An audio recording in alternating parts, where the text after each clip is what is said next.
ನಮಸ್ಕಾರ ಎಲ್ಲರಿಗೂ most welcome back to saga stories ಮಗ. ಸೆಟ್ ಆಫ್ IPL ರೂಲ್ಸ್ ಡಿಟೆನ್ಷನ್ಗೆ ಜೊತೆಗೆ ಆಕ್ಷನ್ಗೆ ಅನೌನ್ಸ್ ಮಾಡಿದ್ರು BCCI ಏನೇನೆ.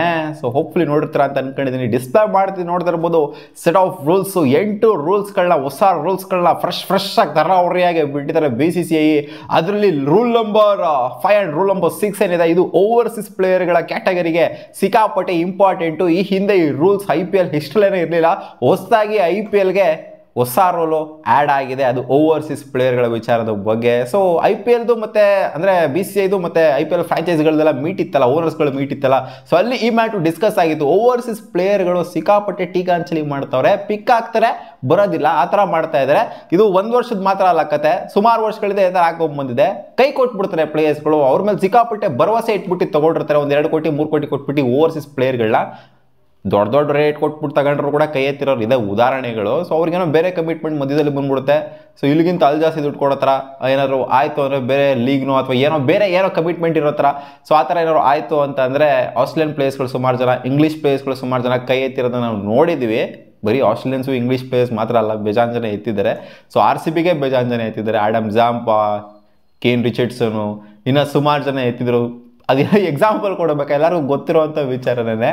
ಸೊ ಇವಾಗ ಬಂದಿರೋವಂಥ ಅಪ್ಡೇಟ್ ಇರುವಂಥ ಬ್ಯಾನ್, IPL ಇಂದ ಇವ್ರನ್ನ ಬ್ಯಾನ್ ಮಾಡ್ತಾರಂತೆ. 2 ವರ್ಷ IPL ಇಂದ ಬ್ಯಾನ್ ಮಾಡ್ತಾರಂತೆ. ಇನ್ ಕೇಸ್ ಏನಾದರೂ ಒಬ್ಬ ಪ್ಲೇಯರ್ ಆಕ್ಷನ್ಲಿ ರಿಜಿಸ್ಟರ್ ಆಗಿಬಿಟ್ಟು, ಓವರ್ಸೀಸ್ ಪ್ಲೇಯರ್ ಆಕ್ಷನ್ಲಿ ರಿಜಿಸ್ಟರ್ ಆಗಿಬಿಟ್ಟು ಒಂದು ಟೀಮಿಗೆ ಪಿಕ್ ಆದರು ಅಂತಂದರೆ ಆ ಟೀಮಿಗೆ ಹಮಿಕೊಂಡು ಬಂದು ಆಡಬೇಕು ಅಷ್ಟರಲ್ಲಿ. ಏನೇನೋ ತಿಕ್ಲ ಥರ ಸಿಲ್ಲಿ ರೀಸನ್ ಎಲ್ಲ ಕೊಟ್ಕೊಂಡು ನಾನು ಬರೋಲ್ಲ ಅಮ್ಮ, ನನಗೆ ಹಂಗೆ ಹಿಂಗೆ ಅಂತೆಲ್ಲ ಸುಮ್ಮನೆ ಏನಾರು ಡೌಗಳು ಮಾಡಿದೆ ಅಂತ ಅಂದರೆ ನೀ 2 ವರ್ಷ ಬ್ಯಾನ್ ಆಗ್ತೀಯ ಮಗ, ಓವರ್ಸೀಸ್ ಪ್ಲೇಯರು. ಅದೇನಾದ್ರು ಆ ಪ್ಲೇಯರ್ಗೆ ಇಂಜುರಿ ಆಗಿತ್ತು ಅಂತಂದರೆ, ಇವಾಗ ಒಬ್ಬ ಪ್ಲೇಯರು ಆಕ್ಷನ್ಲಿ ಪಿಕ್ ಆಗ್ತಾರೆ, 1-2 ಕೋಟಿಗೋ 3 ಕೋಟಿಗೋ ಪಿಕ್ ಆಗ್ತಾರೆ, ಮಧ್ಯದಲ್ಲಿ ಅವರಿಗೆ ಪಾಪ ಇಂಜುರಿ ಆಗೋಗ್ಬಿಡುತ್ತೆ. ಸೊ ಆ ವಿಚಾರ ಇಲ್ಲಿ ಬರೋದಿಲ್ಲ, ಅವ್ರನ್ನ ಬ್ಯಾನ್ ಮಾಡೋದಿಲ್ಲ 2 ವರ್ಷ. ಅವರು ವ್ಯಾಲಿಡ್ ಪ್ರೂಫ್ನ ಕೊಟ್ಟರು ಅಂತ ಅಂದರೆ ನನಗೆ ಇಂಜುರಿ ಆಗಿತ್ತು ಗುರು, ಅಥವಾ ನನಗೇನೋ ಬೇರೆ ಅಚಾನಕ್ ಇನ್ನೊಂದೇನೋ ಇನ್ಸಿಡೆಂಟ್ ಆಗೋಗ್ಬಿಟ್ಟಿತ್ತು, ಸೊ ಅದಕ್ಕೆ ನಾನು ಹೋಗಲೇಬೇಕು. ಸೊ ಆ ಥರ ಒಂದು ವ್ಯಾಲಿಡ್ ರೀಸನ್ ಅವರು ಕೊಟ್ಟರು ಅಂತ ಅಂದರೆ ಮಾತ್ರ ಅವರು ಅಪ್ರೂವ್ ಮಾಡ್ತಾರೆ BCCI ಅವರು, IPL ಗವರ್ನಿಂಗ್ ಕೌನ್ಸಿಲು. ಸಿಲ್ಲಿ ರೀಸನ್ಸ್, ಇಲ್ಲ ನಂಗೆ ಅಲ್ಲಿ ಕಮಿಟ್ಮೆಂಟ್ ಇತ್ತು, ಇಲ್ಲಿ ಕಮಿಟ್ಮೆಂಟ್ ಇತ್ತು, ನಂಗೆ ಹಂಗಾಗಿತ್ತು ಹಿಂಗಾಗಿತ್ತು ಅಂತ ಹೇಳಿತು ಅಂತಂದರೆ ಖಂಡಿತ ಇದನ್ನ ಅಪ್ರೂವ್ ಮಾಡಲ್ಲ, 2 ವರ್ಷದ ಬ್ಯಾನ್ನ ಏರ್ತಾರೆ. ಆ್ಯಂಡ್ ಇನ್ನೂ ಒಂದು ಬಿಗ್ ರೂಲ್ ತೊಗೊಂಬಂದಿರೋದೇನು ಅಂತ ಅಂದರೆ ಮಿನಿ ಆಕ್ಷನ್. ಎಲ್ಲ ಓವರ್ಸೀಸ್ ಪ್ಲೇಯರ್ಗಳು ಮಾಡೋವಂಥ ಸ್ಟ್ರಾಟಜಿನೇ ಇದು. ಮೆಗಾ ಆಕ್ಷನ್ಗೆ ರಿಜಿಸ್ಟರ್ ಆಗೋದಿಲ್ಲ. ಒಂದೊಂದು ಸುಮಾರು ಜನ ಈ ಥರ ಮಾಡಿದ್ದಾರೆ, ಮಿನಿ ಆಕ್ಷನ್ಗೆ ಓಡ್ಬಂದ್ಬಿಡ್ತಾರೆ. ಯಾಕಂದರೆ ಮಿನಿ ಆಕ್ಷನಲ್ಲಿ ಓವರ್ಸೀಸ್ ಪ್ಲೇಯರ್ಗಳು ಏನಕ್ಕೆ ಜಾಸ್ತಿ ರೇಟ್ಗೆ ಹೋಗ್ತಾರೆ ಅಂತಂದರೆ ಇದೇ ರೀಸನ್ಗೆ. ಯಾಕಂದರೆ ಡಿಮ್ಯಾಂಡ್ ಜಾಸ್ತಿ ಇರುತ್ತೆ ಒಬ್ಬ ಪ್ಲೇಯರ್ಗೆ. ಮೆಗಾ ಆಕ್ಷನ್ಗೆ ಬಂತು ಅಂದರೆ ಡಿಮ್ಯಾಂಡ್ ಅಷ್ಟು ಆ ಪಾರ್ಟಿ ಇರೋದಿಲ್ಲ, ಸ್ವಲ್ಪ ಕಮ್ಮಿನೇ ಇರುತ್ತೆ, ಆ ಪಾರ್ಟಿ ರೇಟ್ಗೆ ಹೋಗೋದಿಲ್ಲ. ಅದೇ ಮಿನಿ ಆಕ್ಷನ್ಗೆ ಬಂತು ಅಂದರೆ ಧೂಳ್ ಧಮಾಕ ಎಬ್ಬಿಸ್ಬಿಡ್ತಾರೆ ಒಬ್ಬ ಪ್ಲೇಯರು. ಮೆಗಾ ಆಕ್ಷನ್ಗೆ ಬರದೆ ಮಿನಿ ಆಕ್ಷನ್ಗೆ ಏನಾದ್ರು ಬಂತು ಅಂದ್ರೆ ಬರೋದಕ್ಕೆ ಆಗೋದಿಲ್ಲ ಇನ್ಮೇಲೆ, ಆ ಥರ ಮಾಡಿದರೆ.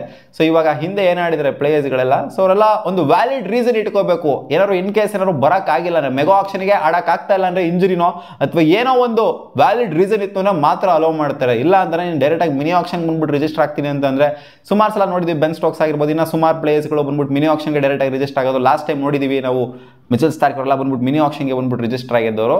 ಸೊ ಈ ಥರ ಆಯಿತು ಅಂದಾಗ ಕಿತ್ಕೊಂಡು ಹೋಗುತ್ತೆ. ಮಿನಿ ಆಕ್ಷನ್ ಬಂದ್ಬಿಟ್ಟು ಮೆಗಾ ಆಕ್ಷನಲ್ಲಿ 25 ಕೋಟಿಗೆಲ್ಲ ಹೋಗ್ತಾರ? ಖಂಡಿತ ಚಾನ್ಸೇ ಇಲ್ಲ, ಹೋಗೋದೇ ಇಲ್ಲ. ಸೊ ಆ ಥರ ಡಿಮ್ಯಾಂಡ್ ಒಂದು 3-4 ಜನ ಪ್ಲೇಯರ್ಸ್ಗಳಿಗೆ ಹೆವಿ ಡಿಮ್ಯಾಂಡ್ ಇರುತ್ತೆ ಮೆಗಾ ಆಕ್ಷನಲ್ಲಿ, ಮಿನಿ ಆಕ್ಷನಲ್ಲಿ. ಸೊ ಅವಾಗ ಹೆವಿ ರೇಟ್ಗೆ ಹೋಗ್ತಾರೆ. ಆದ್ದರಿಂದ ಈ ಥರ ಗಿಮಿಕ್ಗಳನ್ನೆಲ್ಲ ಮಾಡೋದಿಲ್ಲ, ಬಿಟ್ಬಿಡಿ. ನಿಮ್ಮನ್ನು ಆಡಿಸಿದಿಲ್ಲ ಇನ್ಮೇಲೆ ಬರೀ ಮಿನಿ ಆಕ್ಷನ್ಗೆ ಬರ್ತೀರಾ ಅಂದರೆ ನೀವು ಅಲ್ಲೇ ಇದ್ಬಿಡಿ. ಮೆಗಾ ಆಕ್ಷನಿಗೆ ಬರಬೇಕು, ಮೆಗಾ ಆಕ್ಷನ್ ರಿಜಿಸ್ಟರ್ ಆದರೆ ಅಂತಂದರೆ ಮಾತ್ರ ನಿಮಗೆ ಆಡಿಸ್ತೀವಿ ಅನ್ನೋ ಥರ ರೂಲ್ನ ತಗೊಂಬಂದಿದ್ದಾರೆ ಮಗ.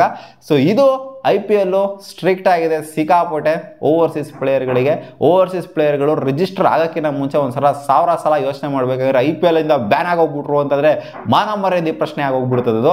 ಸೊ ಈ ಹಿಂದೆ ಸುಮಾರು ಜನ ಪ್ಲೇಯರ್ಸ್ಗಳು ಕೈ ಎತ್ತಿ ಹೋಗಿರೋದಿದೆ ಫ್ರಾಂಚೈಸ್ಗೆ. ಪಾಪ ಫ್ರಾಂಚೈಸ್ ಸಿಕ್ಕಾಪಟ್ಟೆ ನಂಬಿಕೆ ಇಟ್ಕೊಂಡಿರ್ತಾರೆ ಆ ಪ್ಲೇಯರ್ ಮೇಲೆ, ಇಲ್ಲ ಗುರು ಹಿಂಗೆ ಹಂಗೆ ಅಂತೆಲ್ಲ.